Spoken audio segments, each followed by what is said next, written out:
একদম বানিয়ে বানিয়ে কিছু বলবি না, যেটা মনে আসবে বলবি। তো 12 তারিখে তোর এক্সাম শুরু হচ্ছে, সেদিনকে তো দিদুন আসবে তোর কাছে থাকার জন্য। আমি আর পাপা যাব বাড়ি, আই মিন বেলসর। বেলসর তো পাপার বাড়ি। তো সেখানে গিয়ে তোকে তো মিস করব, কিন্তু তুই এখানে থেকে মিস করবি না এখানটা এনজয় করবি? করবি আমাকে করবি না এখানে, মানে ওখানে যাওয়ার জন্য তোর মন খারাপ হচ্ছে না পরীক্ষাটা দেওয়াটা তোর কাছে ইম্পর্টেন্ট? আর দিদুন থাকছে তোর কাছে, সব দিকটা ভেবে বলবি। নে নে নে, আমার কাছে থাকা ইম্পর্টেন্ট, এখানটা থাকা ইম্পর্টেন্ট।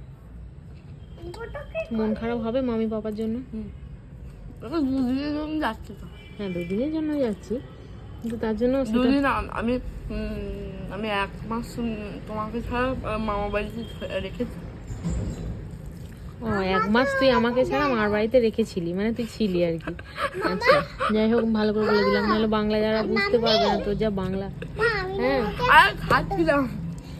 ঠিক আছে, তার মানে তুই মিস করবি, কিন্তু 2 দিন বলে তুই আবার 2 দিন ঠিক কাটিয়েও নিবি, এটাই হওয়া উচিত অ্যান্সার। মামা